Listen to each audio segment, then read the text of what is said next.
Olá, meu nome é Jordan e atendendo o pedido de algumas pessoas que irão prestar concurso público para a área de educação, eu resolvi gravar esse vídeo trazendo elementos educacionais da Constituição Federal e também da Lei de Diretrizes e Bases da Educação. Vamos lá, um estudo sistematizado. A primeira coisa que nós precisamos saber é que a educação é um direito de todos, dever do Estado e da família. Então prestem atenção, repito, a educação é um direito de todos, dever do Estado e da família. Compreendidos então que a educação é um direito de todos, dever do Estado, mas também da família, nós temos condições de avançar no que se refere à educação. E a Constituição Federal, ela abarca alguns princípios básicos que devem nortear a educação aqui no nosso país. O primeiro princípio que eu vou falar para vocês é o princípio da liberdade de aprender. Repito, o princípio da liberdade de aprender. Todo aluno tem o direito de querer aprender, o direito de se dedicar à aula, à matéria aplicada dentro da sua escola, porque um dos princípios básicos que deve nortear a educação é o princípio da liberdade de aprender. Então, todos os alunos numa sala e numa escola têm a liberdade de aprender. Outro princípio muito interessante é o princípio da igualdade no tratamento. Repito, o princípio da igualdade no tratamento. Dentro de uma sala de aula, dentro de uma escola, os professores ou direção da escola não pode tratar os alunos de maneira diferente. Todos os alunos dentro da sala e dentro da escola devem ser tratados de maneira igualitária, pelo princípio constitucional da igualdade no tratamento. Outro princípio básico que deve nortear a educação no nosso país é o princípio da pluralidade de pensamentos. Repito, princípio da pluralidade de pensamento. Todos os alunos dentro de uma sala de aula podem e têm o direito de pensar de maneira diferente. Eles não têm que pensar da mesma maneira como pensa o professor ou pensar todos de uma mesma maneira, porque existe dentro da sala de aula o princípio da pluralidade de pensamento. Os alunos têm direito de discordarem entre si e, inclusive, discordarem do professor. O professor não pode impor uma mesma ideia a todos os seus alunos. Da mesma forma, dentro da escola em séries diferentes, os alunos têm o direito de pensar diferente por conta do princípio da pluralidade de pensamento. Então vejam, até nesse momento nós vimos três princípios: o princípio da liberdade de aprender, o princípio da igualdade no tratamento e o princípio da pluralidade de pensamento. Nós vamos avançar nos estudos destes princípios e vamos prosseguir nos próximos princípios. Um quarto princípio que eu falo que também é muito importante é o princípio da gratuidade do ensino. Repito, o princípio da gratuidade do ensino. As escolas públicas no Brasil não podem cobrar mensalidades ou qualquer que seja outra taxa. As escolas públicas no Brasil não podem cobrar mensalidades ou taxas por conta do princípio da gratuidade do ensino. Então, apesar de no Brasil ser possível a existência de escolas privadas e escolas públicas, dentro das escolas públicas não é permitido cobrar valores, nem mensalidades, nem taxas, por conta do princípio constitucional da gratuidade do ensino. Outro princípio fundamental para uma educação de qualidade é o da valorização dos professores. Isso mesmo, o princípio da valorização dos professores. Dentro de uma escola, de uma instituição de ensino, os professores são peças-chave. Então é preciso que os professores sejam valorizados pelas escolas públicas, pelo governo municipal, estadual ou federal, porque a Constituição nos traz um princípio da valorização dos professores, que é também a base de quase tudo, não é mesmo? Um outro princípio, para a gente terminar os princípios básicos mais cobrados em concursos públicos, é o princípio da qualidade do ensino. Repito, o princípio da qualidade do ensino, porque toda escola pública toda instituição de ensino público deve buscar a qualidade do ensino. É o nosso sonho que todas as instituições brasileiras de ensino tenham uma ótima qualidade de ensino. E a qualidade de ensino é um princípio constitucional da educação que deve nortear as instituições de ensino brasileiras. Então vejam, nós vimos no mínimo 6 princípios. O princípio da liberdade de aprender, todo aluno é livre para querer e aprender. O princípio da igualdade no tratamento, segundo o qual todos os alunos devem ser tratados de maneira equânime, igualitária. O princípio da pluralidade de pensamentos. Todos os alunos podem pensar de maneiras divergentes, diferentes, porque pensar é uma coisa livre. Um outro princípio muito importante é o da gratuidade do ensino. As escolas públicas não têm taxas e não têm mensalidades. Um outro princípio muito importante é o da valorização dos professores. E um dos também muito importantes princípios é o princípio da qualidade do ensino. É um princípio e também uma meta a ser atingida pelas instituições de ensino pública no país. Compreendidos, então, que a educação é um direito de todos, dever do Estado e da família, e que os princípios da liberdade, da igualdade, da pluralidade, da gratuidade, da valorização dos professores e também da qualidade do ensino norteiam a educação no país, nós estamos aptos a prosseguir em nossos estudos e, então, falar sobre a educação obrigatória no país. A educação obrigatória no país, ela começa nos 4 anos de idade e vai até os 17 anos de idade. Então, repito, a educação é obrigatória no Brasil dos 4 anos de idade até os 17 anos de idade. E repito mais uma vez, porque essa é uma questão de fundamental importância. A educação ela é obrigatória dos 4 anos de idade até os 17 anos de idade. A partir dos 4 anos de idade, o aluno deve, obrigatoriamente, ser matriculado na escola, na instituição de ensino, pelos pais ou responsáveis. Compreendidos, então, que a educação é obrigatória dos 4 aos 17 anos de idade, nós estamos aptos a avançar em nosso estudo. E vamos falar sobre a educação básica. A educação básica ela é composta por 3 níveis da educação. Repito, a educação básica ela é composta por 3 níveis da educação. A educação infantil, a educação fundamental e a educação de ensino médio. Então, repito, a educação básica é o conjunto de 3 níveis da educação. A educação infantil, fundamental e de ensino médio. Esses 3 níveis de educação, ensino infantil, fundamental e médio, formam juntos a educação básica. A educação infantil vai até os 5 anos de idade da criança. Repito, a educação infantil vai até os 5 anos de idade da criança. Até os 5 anos de idade, a criança tem educação infantil. A partir dos 6 anos de idade, a criança passa a ter educação de ensino fundamental. Repito, a partir dos 6 anos de idade, a criança passa a ter educação de ensino fundamental. E o ensino fundamental, ele prossegue até o 9º ano. Então, a criança inicia o ensino fundamental com 6 anos e vai terminar o ensino fundamental quando ela concluir o 9º ano do ensino fundamental.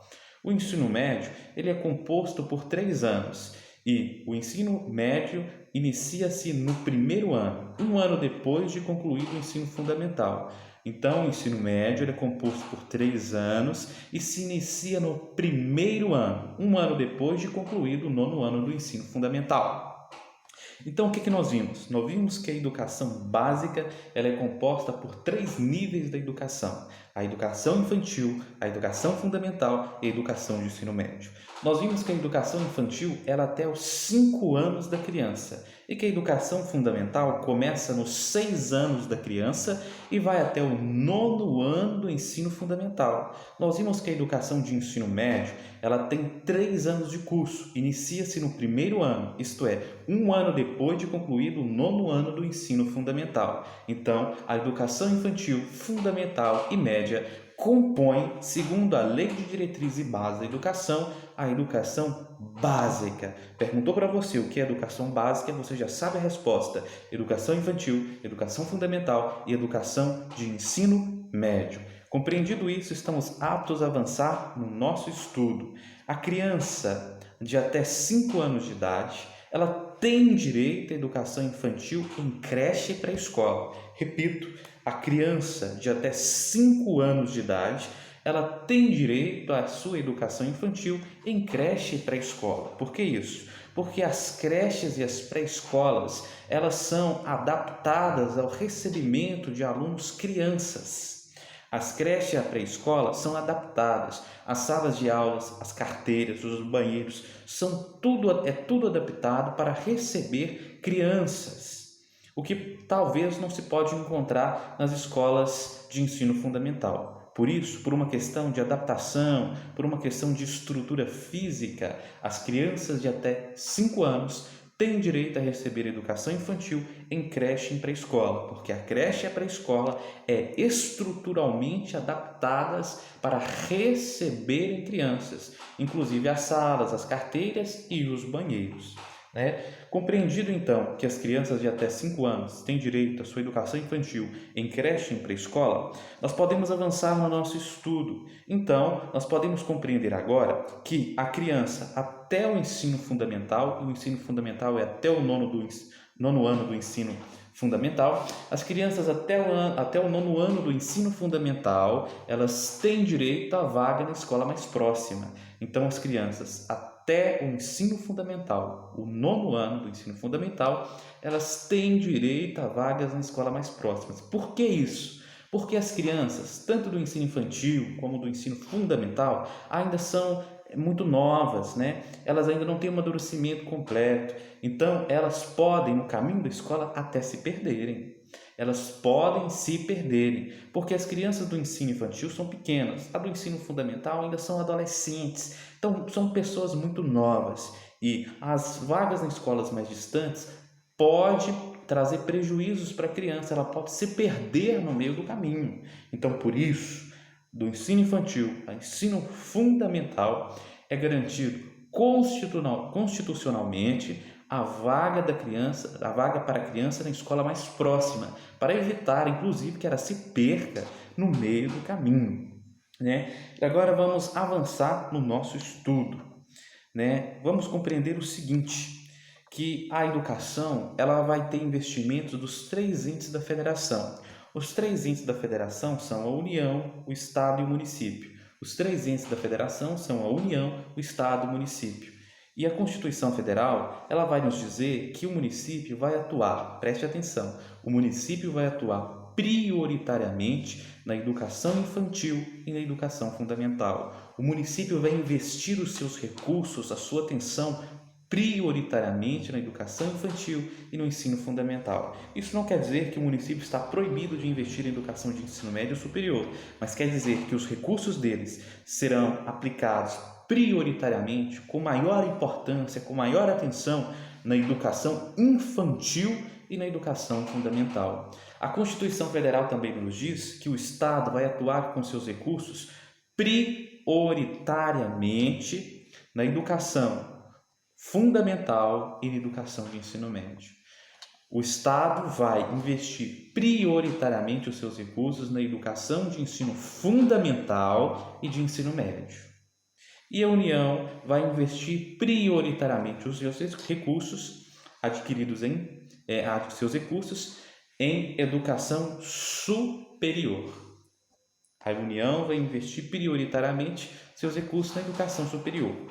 Então, veja bem, o município ele vai atuar prioritariamente no ensino infantil e fundamental, o Estado também no ensino fundamental, mas também no ensino médio, e a União no ensino superior. Então, é muito simples, as competências foram distribuídas entre os 3 entes da federação. O município ficou com o ensino infantil e fundamental, o Estado também com fundamental, mais ensino médio, e a União ficou com o ensino superior, Nós estamos aptos agora a avançar no nosso estudo e vamos compreender o seguinte, nós vamos estudar o seguinte, que a União vai gastar no mínimo 18% dos seus recursos obtidos por impostos na educação.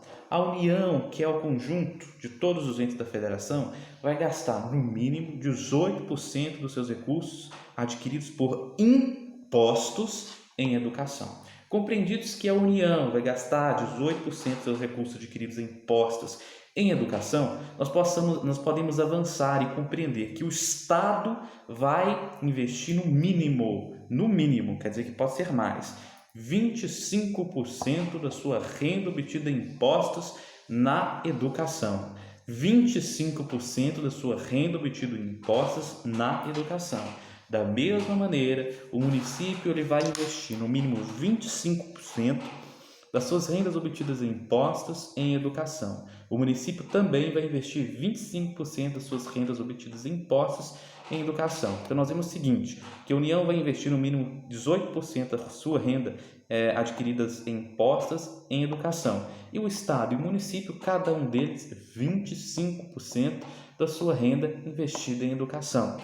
Agora nós vamos avançar nosso estudo e falar um pouco mais sobre a educação básica.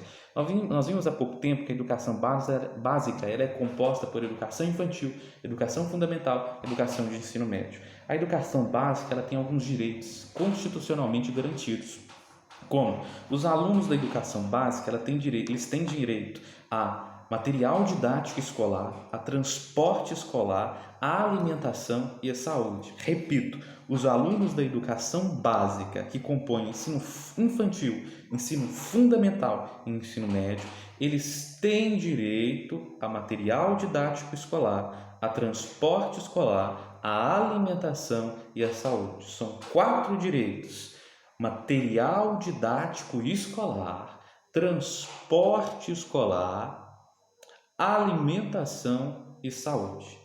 Então, todos os alunos da educação infantil, fundamental e médio que compõem a educação básica, eles têm 4 direitos constitucionalmente garantidos: o material didático escolar, o transporte escolar, a alimentação e a saúde. É só você pensar, nas escolas públicas hoje distribuem livros, que são material didático escolar, existe transporte escolar, existe aplicação de técnicas de saúde, como o flúor que é aplicado por dentistas, então tem direito à saúde, tem direito à alimentação, porque nas escolas públicas hoje, ou na sua grande maioria, é ofertado, na verdade, a merenda. Então nós temos que compreender o seguinte, que os alunos da educação básica, que compõem ensino infantil, ensino fundamental e ensino médio, eles têm 4 direitos básicos, que são o transporte escolar, o material didático escolar, a alimentação e a saúde. Compreendido tudo isso, nós vamos fazer uma retrospecção de tudo que aprendemos. Nós aprendemos que a educação é um direito de todos, dever do Estado e da família. Nós estudamos que existem alguns princípios básicos constitucionalmente protegidos e que norteiam a educação, como o princípio da liberdade do aluno aprender, o princípio da igualdade de tratamento dos alunos, o princípio da pluralidade de pensamento entre os alunos. Os alunos podem pensar de maneira diferente. O princípio da gratuidade da educação, segundo o qual nas escolas públicas não se pode cobrar mensalidades ou taxas. Nós vimos o princípio da valorização do professor, porque todos os professores precisam ser valorizados para que a educação possa ser bem-sucedida. E nós temos também o princípio da qualidade do ensino. É um princípio que deve nortear todos os trabalhos da educação e também uma meta, porque todos nós queremos e desejamos que a educação pública seja de qualidade. Nós vimos que a educação ela é obrigatória dos 4 aos 17 anos. Então, a partir dos 4 anos de idade, os pais responsáveis devem obrigatoriamente matricular os alunos. Nós vimos que a educação básica é um conjunto de 3 níveis da educação: a educação infantil, a educação fundamental e a educação de ensino médio. Nós vimos que a educação infantil ela vai até os 5 anos de idade e que a educação fundamental inicia-se com 6 anos da criança e termina no 9º ano do ensino fundamental. Nós vimos que o ensino médio ele é composto por 3 anos, inicia-se no 1º ano do ensino médio, depois de concluído o 9º ano do ensino fundamental. Nós vimos que os alunos da educação básica que compõem ensino infantil, fundamental e médio, eles têm 4 direitos importantíssimos, como o direito ao material didático escolar, ao transporte escolar, à alimentação e à saúde. Nós vimos que a criança de até 5 anos de idade, ela tem direito à sua educação infantil em creche e em pré-escola, porque as creches e as pré-escolas são estruturalmente adaptadas para o recebimento de crianças. Nós vimos que os alunos do ensino infantil até o nono ano do ensino fundamental, eles têm direito à vaga na escola mais próxima. E por que eles têm direito à vaga na escola mais próxima?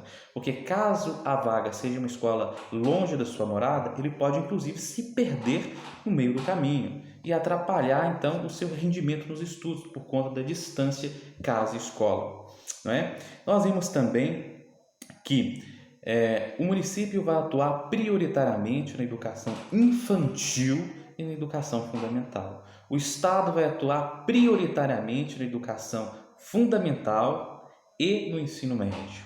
E também a União vai atuar prioritariamente no ensino superior. Eu vou repetir porque essa parte é muito importante. O município vai atuar prioritariamente, quer dizer, com maior atenção no ensino infantil e fundamental, e o Estado também no ensino fundamental, porque são muitos alunos, mas também no ensino médio. E a União ficará responsável pelas universidades, pelo ensino superior. Nós vimos que a União vai gastar no mínimo 18% da sua renda adquirida por impostos em educação. E o Estado e o município, cada um deles, 25% da sua renda obtida em impostos serão investidos em educação. A educação transforma o mundo, a educação salva vidas e transforma a nossa realidade. Essa foi uma aula dos princípios básicos da introdução da educação. Meu nome é Jordan Rubens, eu sou advogado, meu e-mail é jordanrubensv@gmail.com. Repetindo, jordanrubensv@gmail.com. Se quiserem mais saber sobre educação, conversar sobre isso e, quem sabe, requerendo novas aulas, entre em contato comigo. Um abraço e até a próxima.